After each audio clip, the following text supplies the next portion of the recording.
Salut les petits potes, c'est Charles et ça commence now. Dans ces formats vidéo, l'idée c'est de répondre aux questions que tu peux te poser concernant la santé masculine, la santé féminine, la santé en général. Et mon challenge, ça va être de t'expliquer le plus simplement possible tous les mécanismes compliqués qu'on va rencontrer en santé. Et mon but, c'est clairement que même si tu n'as aucune connaissance médicale à la base, même si ce n'est pas ton type d'étude, tu puisses mieux comprendre la santé, qu'elle puisse être plus accessible. Alors tu l'as vu dans le titre de la vidéo, le sujet ça va être comment vont agir les médicaments. Qu'est-ce qui va faire que un médicament, si tu prends un somnifère, si tu prends un médicament pour la diarrhée, même s'il n'a pas de cerveau, le médicament il va savoir sur quel organe agir. Comment le somnifère il va savoir qu'il faut monter jusqu'au cerveau, comment celui pour la diarrhée il va savoir qu'il faut descendre et s'arrêter à l'étage de l'intestin. Et ben c'est tout ça qu'on va voir dans cette vidéo. Alors je vais t'expliquer 3 règles en santé et tu vas le voir, une fois que tu les auras bien comprises, tout va te paraître ultra clair. La première règle ça va être l'équilibre acido-basique. Alors concrètement, on va appeler ça le pH, et le pH, c'est ce qui signifie qu'un organe est plus ou moins acide. Et en fait, il faut bien s'imaginer que quand tu as ton corps, tout ton corps n'est pas acide au même endroit en fait. Tu as vraiment une gradation. Et il faut t'imaginer que quand tu vas prendre un médicament, il va traverser différents organes dans ton tube digestif, et il va rencontrer des régions plus ou moins acides.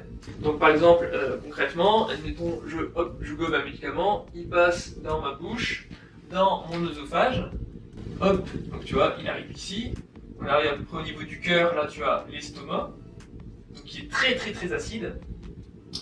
Ensuite, on va passer dans un espèce de tube d'arrosage qui s'appelle l'intestin grêle, et puis en fait, hop, on va avoir ce qu'on appelle le gros intestin qui fait un cadre, pour arriver jusque le rectum, donc voilà, élimination. À côté de ça, tu as ton cœur, donc qui a une énorme artère qu'on appelle l'aorte, qui fait voilà, un arc et qui descend tout le long de ton ventre pour se diviser en 2 artères qui vont chacune partir dans une de tes jambes. En fait, il faut savoir que ça va faire vraiment des étages, donc nous on va déterminer ça par rapport à la colonne vertébrale, et puis à chaque étage, ça va faire un sapin de Noël, tu vois, l'aorte, et hop, des artères, tu vois, comme un sapin de Noël qui vont partir dans toutes les directions pour alimenter tel ou tel organe à tel niveau. Et concrètement, une fois que ton médicament va, mettons, traverser une paroi, un organe, il va se retrouver dans le sang et puis en fait il va emprunter un peu comme une autoroute telle ou telle route, telle ou telle artère pour aller dans tel ou tel organe, par exemple le foie. Deuxième règle qui va être super importante en santé, ça va être ce qu'on appelle la règle eau-huile. Tu sais très bien que si tu mets l'eau et de l'huile ensemble, ils ne seront jamais capables de se mélanger, ils sont chacun à leur propriété. Et en fait, en santé, il faut savoir que tout est à base d'eau ou d'huile.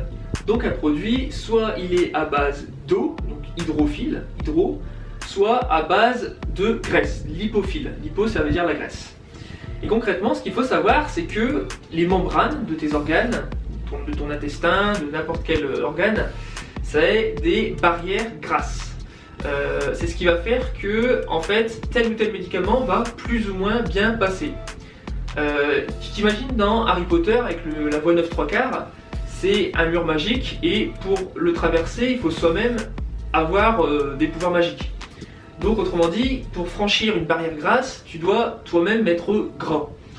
Si tu es à base d'eau, en général, tu vas être bloqué. Et c'est ce qui va faire que on va agir plus ou moins superficiellement ou profondément. C'est pour ça que quand tu vas appliquer sur ta peau une huile de massage, comme ta peau elle-même est une membrane grasse, une barrière grasse, l'huile de massage va bien pénétrer. Si tu vas dans ta douche, tu vas pas te gonfler comme une éponge parce que tu vas pas absorber toute l'eau qui s'accumule sur ta peau. Donc là voilà, tu comprends un peu mieux ce principe. Et ça nous amène à la 3e règle donc que j'appellerais principe actif excipient et qui en pharmacie s'illustre surtout par ce qu'on appelle la galénique. Alors la galénique c'est de la cuisine et en gros ça consiste à choisir le bon excipient, le bon principe actif. Alors c'est quoi la différence entre les deux? Quand tu as un médicament, tu as à la fois une petite partie qu'on appelle ça le principe actif, donc qui est en faible proportion, et tout autour, ce qui noie le principe actif, ce sont les excipients, qui est en beaucoup plus grande partie, mais qui n'a pas d'effet thérapeutique. Par exemple, si je te donne un exemple, admettons tu vas aller en soirée, tu vas boire une vodka jus d'orange. Donc tu vas avoir un petit peu de vodka, donc ça sera ton principe actif, c'est ta molécule qui va avoir un effet thérapeutique sur tel organe, et à côté de ça, tout le reste, ça sera du jus d'orange, donc ça sera ce qui va aider concrètement à mieux faire passer, parce que si tu bois la vodka pure, tu peux, hein, mais tu vois bien que ça va te brûler. Et du coup, pour l'anecdote, quand on va te parler d'un médicament générique, le principe actif est le même, donc tu as toujours de la vodka, mais par exemple, au lieu de te donner une vodka orange, on va te donner une vodka pomme.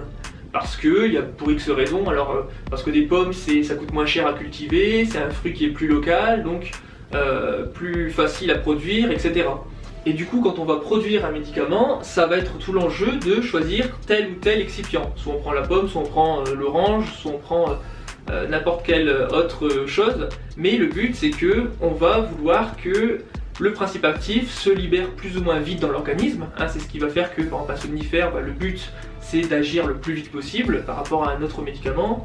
C'est ce qui va faire que ça va se répartir plus ou moins profondément dans l'organisme, dans tel organe. Et du coup, pour te schématiser un peu l'affaire, admettons que, on va prendre l'exemple, comme on est dans le Nord-Pas-de-Calais, de la dragée. Tu vois, la dragée, c'est le bonbon, enfin, c'est un sucre qu'on donne au baptême et en gros qui a à l'intérieur du chocolat et puis tout autour du sucre. Donc tu as ton enrobage de sucre, tout ici. Donc c'est ce qu'on appellera les excipients. Et puis au milieu, tu as ton principe actif, ton chocolat.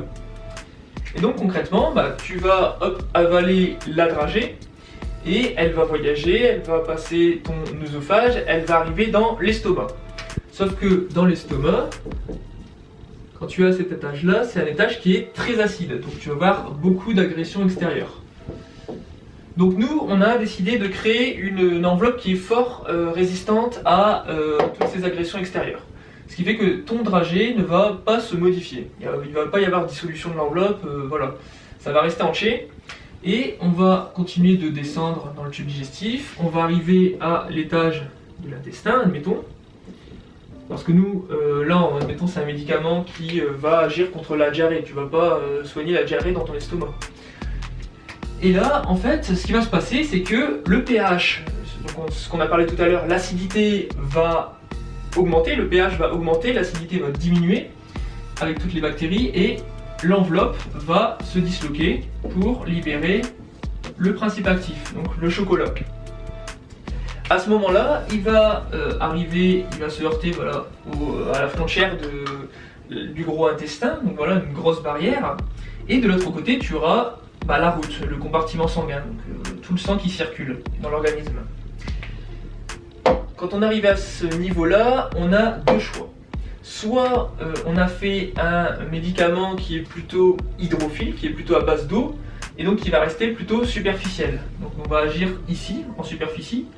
Ou soit tu vas faire un médicament qui est à base d'huile, donc qui lui pourra, comme tout à l'heure je t'ai parlé de la voie 9/3, traverser la membrane pour rejoindre la circulation sanguine et aller encore plus profondément dans l'organisme. J'espère que mes explications ont pu te satisfaire.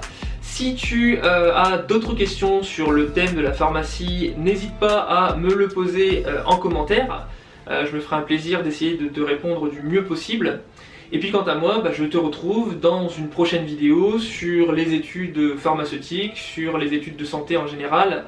Et je te dis, prends soin de toi. Allez, salut!